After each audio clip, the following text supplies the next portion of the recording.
आज का पहला पाठ नबी दानियल का ग्रंथ, अध्याय 12, पद संख्याएं 1 से 3। उस समय तेरी प्रजा बच जाएगी। उस समय स्वर्गदूतों का प्रधान और तेरी प्रजा की रक्षा करने वाला मिकाएल उठ खड़ा होगा। उस समय ऐसा घोर संकट होगा जैसा कि राष्ट्रों की उत्पत्ति से अब तक कभी नहीं हुआ है। किंतु उस समय तेरी प्रजा बच जाएगी, वे सब जिनका नाम पुस्तक में लिखा रहेगा। जो लोग पृथ्वी की मिट्टी में सोए हुए थे, वे बड़ी संख्या में जाग जाएंगे, कुछ अनंत जीवन के लिए और कुछ अनंत काल तक तिरस्कृत और कलंकित होने के लिए। धर्मी आकाश की ज्योति की तरह प्रकाशमान होंगे, और जिन्होंने बहुतों को धार्मिकता की शिक्षा दी है, वे अनंत काल तक तारों की तरह चमकते रहेंगे। यह प्रभु की वाणी है। आज का दूसरा पाठ इब्रानियों के नाम संत पौलुस का पत्र, अध्याय 10, पद संख्या 11 से 14, 18।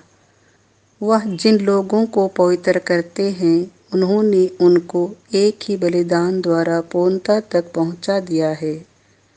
प्रत्येक दूसरा पुरोहित खड़ा होकर प्रतिदिन धर्म अनुष्ठान करता है और बार बार एक ही प्रकार के बलिदान चढ़ाया करता है, जो पाप हरने में असमर्थ होते हैं।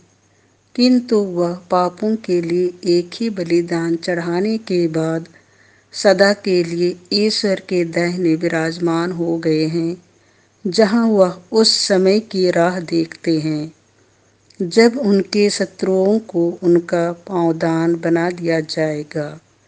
क्योंकि वह जिन लोगों को पवित्र करते हैं, उन्होंने उनको एक ही बलिदान द्वारा सदा के लिए पूर्णता तक पहुंचा दिया है। जब पाप क्षमा कर दिए गए हैं, तो फिर पाप के लिए बलिदान नहीं रहा। यह प्रभु की वाणी है। संत मार्कुस के अनुसार पवित्र सुसमाचार, अध्याय 13, पद संख्या 24 से 32। वह आकाश के कोने कोने से अपने चुने हुओं को एकत्र करेंगे। यीशु ने अपने शिष्यों से कहा, उन दिनों के संकट के बाद सूर्य अंधकारमय हो जाएगा, चंद्रमा प्रकाश नहीं देगा, तारे आकाश से गिर जाएंगे और आकाश की शक्तियां विचलित हो जाएंगी। तब लोग मानव पुत्र को अपार सामर्थ्य और महिमा के साथ बादलों पर आते हुए देखेंगे। वह अपने दूतों को भेजेगा और वे चारों दिशाओं से, आकाश के कोने कोने से उसके चुने हुओं को एकत्र करेंगे। अंजीर के पेड़ से शिक्षा ग्रहण करो। जब उसकी टहनियाँ कोमल बन जाती हैं और उसमें अंकुर फूटने लगते हैं, तो तुम जान जाते हो कि गर्मी आ रही है।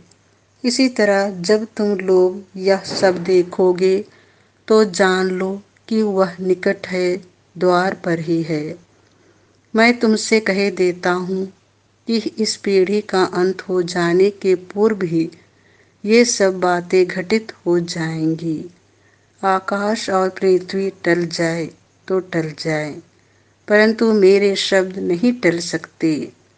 उस दिन और उस घड़ी के विषय में कोई भी नहीं जानता, ना तो स्वर्ग के दूतगण और न पुत्र, केवल पिता ही जानता है। यह प्रभु का सुसमाचार है।